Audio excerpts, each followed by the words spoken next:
One of the first things people ask me is how easy is it to load a bike onto a rack and roll rack? Well, it's very easy. It comes supplied with a ramp, push it up into place, lock the front wheel into this holder here, push the rear support back up.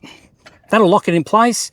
At that point there, it's fairly sturdy. Keep one hand on the bike, lift that up, put the pin through there, lock it in place, do it up tight. And you know what? It pretty much holds in situ just on those two clamps there. Obviously, if you're going out on the road, you have to do a little bit more. So thus comes in these little tie downs that we've got on both sides, left and right side of the bike. Pretty simple attachment, straight through the foot pegs. Do them up tight. I run this strap through it. The system does come supplied with a strap. I prefer to use this one here. This strap, purpose of it is to stop these from unwinding. But I must say, I've seen a lot of people who've got these rack and rolls that don't actually put the strap through. I think I'd prefer to put the strap through. It's a bit more insurance. All right, holds quite steady. You know, grab the bike. It's a bit of movement there. I could tighten that up a bit, but I have been rattling around on tracks, giving it a bit of a thump, I suppose. So much so, I'll show you this. Here's my side awning on the car. It's broken off the back bracket.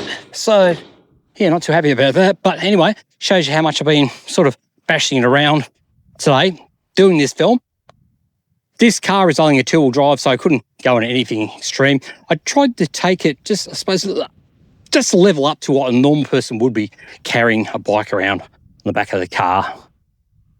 So, therefore, going beyond that, couple of things I'll say straight off. Very easy to load. The rack itself is got a fair bit of weight in it. It actually weighs 27 kilos for this model. There's about 3 or 4 different models you can get. This one here is perfect for motocross bikes. This is a Husky 501, weighs about 120, 125 kilograms with a full 15-litre tank. That's an Acerbis 15 long-range tank there.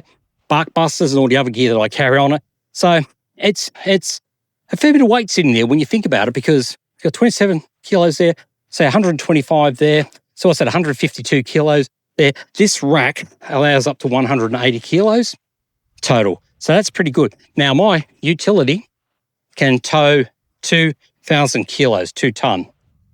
With that in mind, it's got a 200 kilogram down ball weight allowance on that tow bar down there.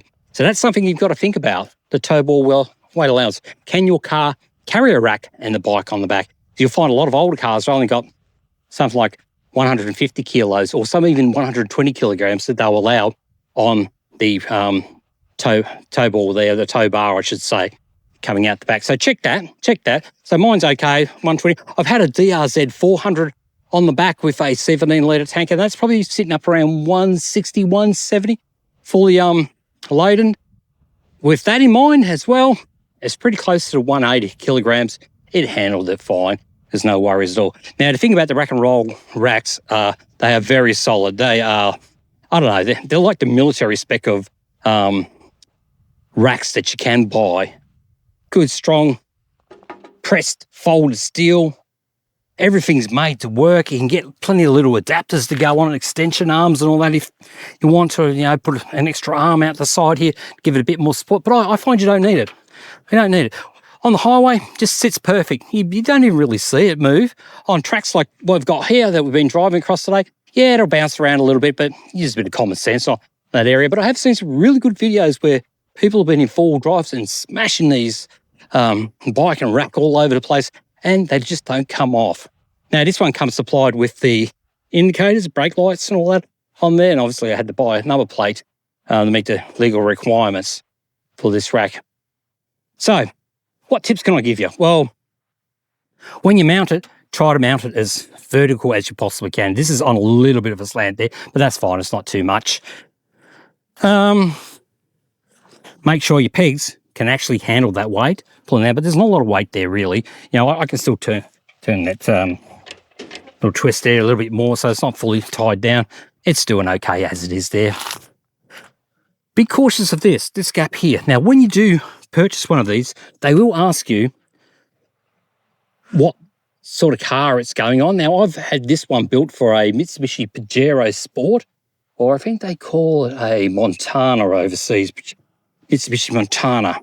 Shogun Montana, I believe. So they've got a rear door and glass there. So we needed to keep it away from the glass because you've got to allow for a bit of movement. You don't want it to go smashing up against the glass and smashing that whole back window. So they asked me about that. They extended the hole for the holding pin, the safety pin that goes through the shackle system there, the tow bar connection. They've extended out 150 to bring the bike out. Now I've got this right in, nice and close. I've got no real movement there. It probably moves about a centimetre or two as I'm driving. It's not too bad. It's never had really any effect against this here. So that's fine. So think about that. Just think about that, the movement there. Consider that, especially if you've got like a painted panel or a glass panel there. You want a little bit of weight. Tight, nice and tight so it won't wobble around. Get the extended arm there. So, you're well away from it. I do had a bit of a, combination lock to it. That's not to hold it on. That's just to stop somebody coming along, maybe a couple of big burly guys, disconnecting it, pulling the pin and lifting the whole system off and putting it in their trailer and driving away where they'll end up with a motorcycle and a rack. You don't want that happening. I've also got a locking pin that you can put through there. Don't have it on at the moment. So, Rack and Roll, Australian made, distributed in Australia and the US. I'm not sure how much further they're going now, but the website explains it all. I will put a link to the website down the bottom there. Please leave your comments, like, subscribe, all that sort of stuff down the bottom. I'd really like to know what you think about this. Now, there are a lot of racks on the market. There are cheaper ones. Well, I suppose you get what you pay for. The cheaper ones are generally pretty good, like the Moto and that. I don't hear any real negatives about them, but I'm putting an expensive bike on there. That bike, I think, was retailing about 17 or 18,000 Australian dollars, maybe a little bit more. Can't remember how much it was, but why would I put it on a cheap rack? Put it on a good rack. You're not going to run a marathon in a cheap pair of sneakers. You're going to do it in a good quality pair of sneakers, and that's what this is. This is for a marathon. It's not for that odd trip every now and then. This one is built to last. It's a product that will survive a lifetime of carrying your bikes around. As I said, there's many different models. There are actually models for ADV bikes, for the heavier bikes. They're up around 200, 250 kilograms. I don't know the exact specs on that. That's not my area. But in saying that, remember that tow ball downforce weight that you're permitted on your car. If you've only got a 250 kilogram downforce based on your full weight on your four-wheel drive, well, you may not be able to put it on there legally without a suspension upgrade. Anyway, thanks for watching. Short video. Hope you liked it. Drop your comments down below. Have a great day.